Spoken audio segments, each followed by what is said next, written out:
Educational channel విద్యా ఉద్యోగ సమాచారానికి స్వాగతం. ఈరోజు ఆయా దినపత్రికల్లో వచ్చిన ముఖ్యమైన విద్యా ఉద్యోగ సమాచారాన్ని విశ్లేషిద్దాం. అందరికీ ఉపయోగపడే, ముఖ్యంగా స్టూడెంట్స్కి ప్రతి దశలో ఉపయోగపడే మెటీరియల్ని, ఇంపార్టెంట్ టాపిక్స్ని అయితే అప్లోడ్ చేస్తున్నాం. ఈ ఛానల్ని తప్పకుండా సబ్స్క్రైబ్ చేసుకోండి, వీడియోని లైక్ చేయండి. ఇవాళ ఒక ఇంపార్టెంట్ న్యూస్, విఆర్ఓలకి పరీక్ష అంటూ ఒక ప్రధానమైన వార్త మనకు కనిపిస్తుంది. సెప్టెంబర్ 1 నుంచి ఐసెట్ కౌన్సిలింగ్కి షెడ్యూల్ని అయితే రిలీజ్ చేయడం జరిగింది. ఎవరైతే ఐసెట్ రాసి ఉన్నారో విద్యాశాఖపై కొత్త గవర్నర్ రివ్యూ చేయడం జరిగింది తెలంగాణలో. విద్యార్థులకు ముఖ్యమైన అప్డేట్ ఏంటంటే ఆర్బీఐ ఒక క్విజ్ కాంపిటీషన్ నిర్వహిస్తుంది. దాని వివరాలు కూడా ఇస్తున్నాను ఇక్కడ. తిరిగి వచ్చే first hybrid rocket Rhumi 1 success అంటూ ఇంకొక వార్త మన కరెంట్ అఫైర్స్లో చూడొచ్చు. ఇవాళ కేంద్ర ప్రభుత్వ ఉద్యోగులకైతే పెన్షన్ గ్యారంటీ అంటూ కొత్త స్కీమ్ తీసుకొచ్చింది సెంట్రల్ గవర్నమెంట్. దాని గురించి కూడా కొన్ని డీటెయిల్స్ అయితే ఇక్కడ ఎక్స్ప్లెయిన్ చేస్తాను. సో ఇవి మనం ఒక్కసారి ఫాస్ట్గా రివిజన్ చేద్దాం. విఆర్ఓలకి పరీక్ష, ఎవరైతే మనకు రెవెన్యూ విభాగం నుంచి వివిధ డిపార్ట్మెంట్లోకి మరి సర్దుబాటు చేయడం జరిగింది విఆర్ఓ విఆర్ఏలను.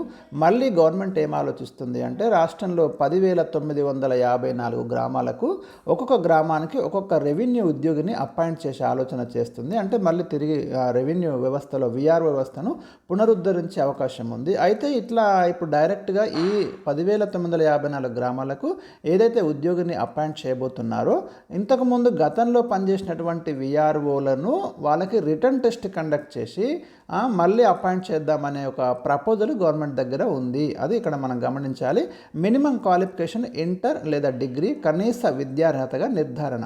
ఒకవేళ వాళ్ళు క్వాలిఫై కాకపోతే ఎంతమంది క్వాలిఫై అయితే అంతమందికి అపాయింట్ చేస్తూ మిగిలిన ఖాళీలకు కొత్త రిక్రూట్మెంట్ జరపాలనే ఆలోచన కూడా ఉంది. కాబట్టి మరి కొత్త వారికి కూడా అవకాశం వచ్చే అవకాశం ఉంది.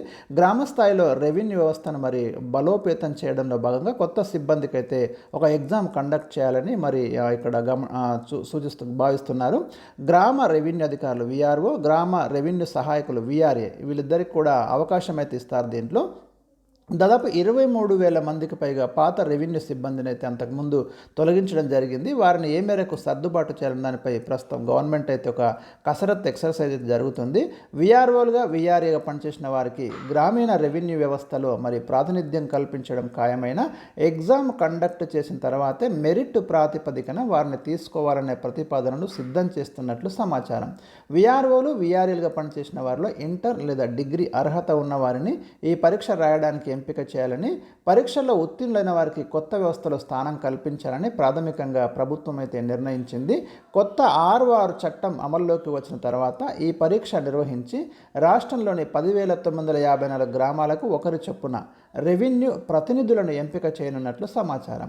కనీస విద్యార్హత నిర్ధారించే క్రమంలో విఆర్ఓలు విఆర్ఏలుగా పనిచేసిన 15,000 మందికి పైగా పరీక్ష రాసేందుకు అర్హత సాధిస్తారని, వీరిలో పరీక్షలో ఉత్తీర్ణులైన వారికి అవకాశం కల్పించగా మిగిలిన పోస్టులను కొత్త నోటిఫికేషన్ ఇచ్చి భర్తీ చేసే ఆలోచన చేస్తున్నట్టు రెవెన్యూ వర్గాల్లో ఒక చర్చ జరుగుతుంది. కాబట్టి మనము ఏం జరుగుతుంది కొద్ది రోజుల్లో మనకైతే ఒక క్లారిటీ వస్తుంది. మొత్తానికి గ్రామంలో రెవెన్యూ వ్యవస్థను పటిష్టం చేసే విధానాన్ని అయితే గవర్నమెంట్ తీసుకురాబోతుంది.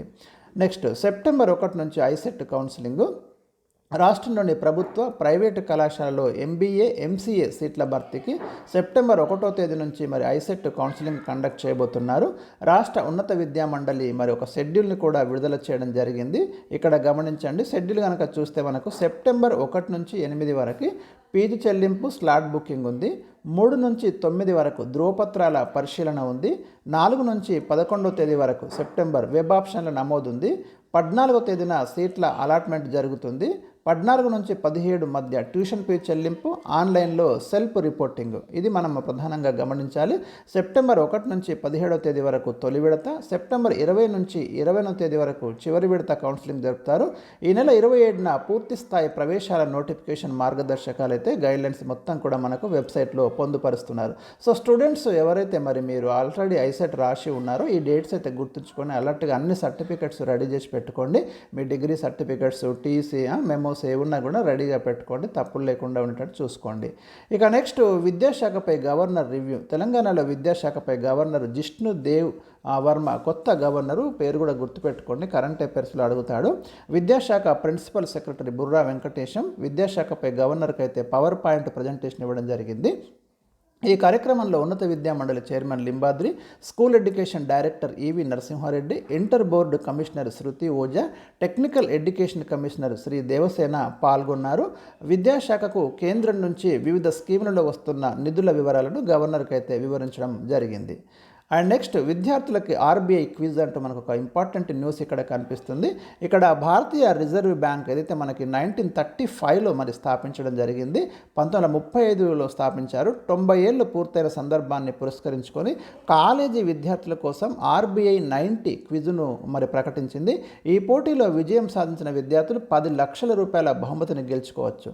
దేశవ్యాప్తంగా నిర్వహించనున్న ఈ పోటీ కోసం ఆన్లైన్లో ఆడిషన్స్ అయితే కండక్ట్ చేయబోతున్నారు.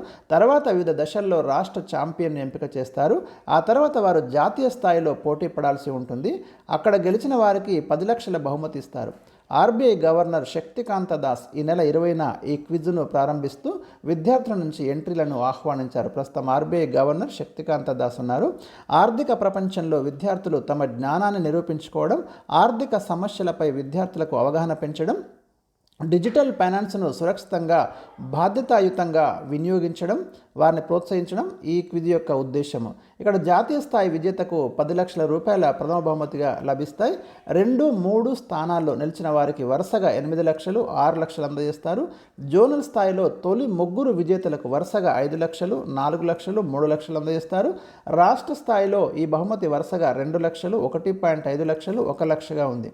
25 ఏళ్ళు నిండని స్టూడెంట్స్ ఎవరైతే ఉన్నారో విద్యార్థులు ఈ క్విజ్లో పాల్గొనవచ్చు. ఇందులో పాల్గొనడానికి ఎటువంటి ఎంట్రీ ఫీజు అయితే చెల్లించాల్సిన పని లేదు. కాకపోతే దేశంలో ఎక్కడైనా సరే కాలేజీలో చదువుతుండాలి.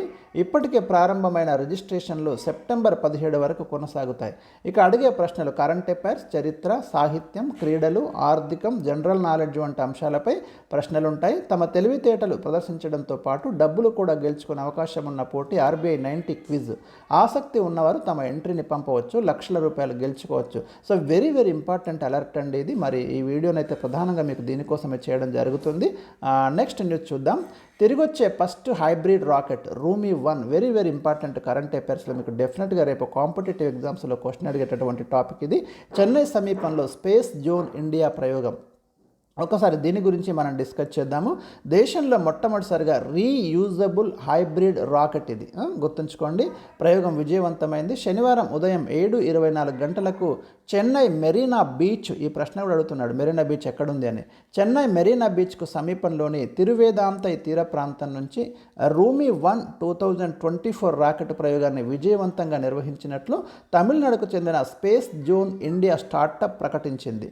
దీనిని మొబైల్ వెహికల్ లాంచర్ మీద నుంచి ప్రయోగించామని, ఇలా రీయూజబుల్ రాకెట్ను మొబైల్ లాంచర్ నుంచి ప్రయోగించడం ప్రపంచంలోనే తొలిసారి అని ఆ సంస్థ వెల్లడించింది. ప్రశ్న వస్తుందండి డెఫినెట్గా. గ్లోబల్ వార్మింగ్, క్లైమేట్ చేంజ్ సమస్యలపై పరిశోధన కోసం తాము ఈ రాకెట్ ప్రయోగం చేపట్టినట్టు తెలిపింది. రూమీ 1లో 3 క్యూబ్ షాట్లు, 50 పికో షాట్లు అమర్చి పంపామని, వాటిని రాకెట్ 35 కిలోమీటర్ల ఎత్తులోని సబ్ ఆర్బిటల్ రీజియన్లోకి విజయవంతంగా చేర్చిందని పేర్కొంది. క్యూబ్ పికో షాట్ల నుంచి అందే డేటాను విశ్లేషించడం ద్వారా వాతావరణంలోని కీలక అంశాలపై సమాచారం తెలుస్తుందని వివరించింది. సాధారణంగా మనము రాకెట్లను ఒక్కసారి మాత్రమే వాడుకుంటాం. ఉపగ్రహాలను అంతరిక్షంలోకి చేర్చే క్రమంలో అవి దశల వారీగా విడిపోతూ మనకేమవుతుంటాయి, పడిపోతుంటాయి. కానీ ప్రయోగం పూర్తయ్యేసరికి దాదాపు రాకెట్ భాగాలు దాదాపుగా మండిపోతుంటాయి లేదా ముక్కలై కిందకు పడిపోతుంటాయి.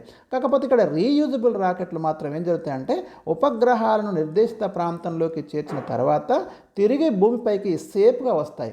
ఆ రాకెట్లను మళ్ళీ సిద్ధం చేసి ప్రయోగించేందుకు వీలవుతుంది. ఇది చాలా ఇంపార్టెంట్ అండి ఇక్కడ ఈ పాయింట్. రూమీ 1 రాకెట్ నిజానికి చాలా చిన్నది. ఇది జస్ట్ 3.5 మీటర్ల పొడవు మాత్రమే ఉన్న రాకెట్.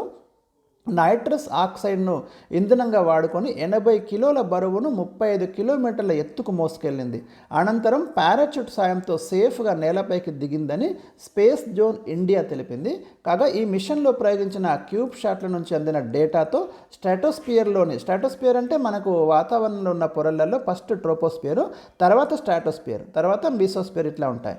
ఈ స్ట్రాటోస్పియర్లోని కాస్మిక్ రేడియేషన్ తీవ్రత, అల్ట్రా వైలెట్ రేడియేషన్, ఎందుకంటే మీకు ఇక్కడ ఓజోన్ లేయర్ ఉంటుంది స్ట్రాటోస్ఫియర్లో, అతి నీళ్ళలోత కిరణాలను అడ్డుకునే పొర, గాలి నాణ్యత వంటి వాతావరణ పరిస్థితులను తెలుసుకోవచ్చు. అలాగే పికోషాట్లు అందించిన డేటాతో యాక్సిలరేటర్ రీడింగులు, ఎత్తు, ఓజోన్ స్థాయిల వంటివి తెలుస్తాయి.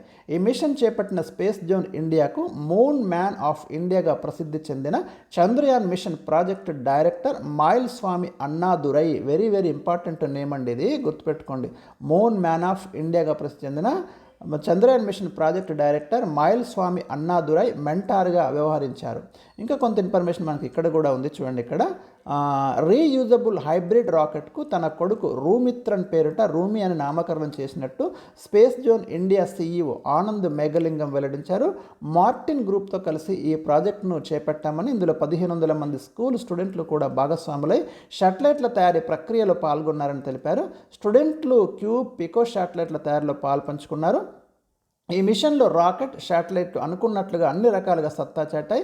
వివిధ ఎత్తుల్లో పేలోడ్ డేటాను సేకరించాం అని ఆయన వెల్లడించారు. తదుపరి దశలో 250 కిలోల పేలోడ్తో 250 కిలోమీటర్ల ఎత్తుకు వెళ్ళగలిగే రూమి 2 మిషన్ చేపడతామని, దీనికి సంబంధించి ఇప్పటికే పనులు కూడా ప్రారంభమయ్యన్నారు. పేలోడ్ బరువు పెరగనున్నందున ఈ రాకెట్ ప్రయోగాన్ని ఇస్రో త్వరలో ప్రారంభించనున్న కులశేఖరపట్నం స్పేస్ పోర్ట్ నుంచి ప్రయోగించినట్టు తెలిపారు. వెరీ వెరీ ఇంపార్టెంట్ అండి. ఇస్రో త్వరలో ప్రారంభించనున్న కులశేఖరపట్నం స్పేస్ పోర్ట్ నుంచి, అక్కడి నుంచి అయితే రూమి 2 పంపిస్తామని చెప్తున్నారు. ఇంకా బరువైంది, ఇంకా ఎత్తైన రాకెట్ ఇది. ఇది మనకి ఇంపార్టెంట్ న్యూస్ కరెంట్ అఫైర్స్లో. ఇక కేంద్ర ప్రభుత్వ ఉద్యోగులకు పెన్షన్ గ్యారంటీ స్కీమ్ వేతనంలో 50% వచ్చేలా కొత్తగా యూపీఎస్ని అయితే తీసుకొచ్చారు. కేంద్ర ప్రభుత్వ ఉద్యోగులకు గుడ్ న్యూస్ చెప్పింది. భాగస్వామ్య పెన్షన్ సిపిఎస్ స్థానంలో కొత్తగా యూనిఫైడ్ పెన్షన్ పథకం యూపీఎస్ను అమలు చేయాలని నిర్ణయించింది. దీనివల్ల కనీసం 25 ఏళ్ల సర్వీస్ పూర్తి చేసుకున్న ఉద్యోగులకు వారి వేతనంలో 50% పెన్షన్ వస్తుంది. మిగిలిన వారికి సర్వీసును బట్టి పెన్షన్ వస్తుంది. కనీస పెన్షన్ రావాలంటే మినిమం 10 ఏళ్ల సర్వీస్ అయితే కంప్లీట్ అయి ఉండాలి. మీకు భాగస్వామ్య పెన్షన్ పథకంలో భాగంగా నేషనల్ పెన్షన్ సిస్టంలో చేరిన 23 లక్షల మంది ఉద్యోగులకు ఈ కొత్త పథకం వర్తిస్తుంది. 2004 ఏప్రిల్ 1 తర్వాత సర్వీస్లో చేరిన ఉద్యోగులకు ప్రస్తుతం అయితే ఎన్పిఎస్ వర్తిస్తుంది. వీరందరినీ యూపీఎస్ పరిధిలోకి తీసుకొస్తారు. ప్రస్తుతం ఎన్పిఎస్లో ఉద్యోగి జమ చేసే చందా ఆధారంగా పెన్షన్ వస్తుంది. అంతకుముందు చందాతో సంబంధం లేకుండా వేతనంలో 50% వరకు పెన్షన్ వచ్చేది.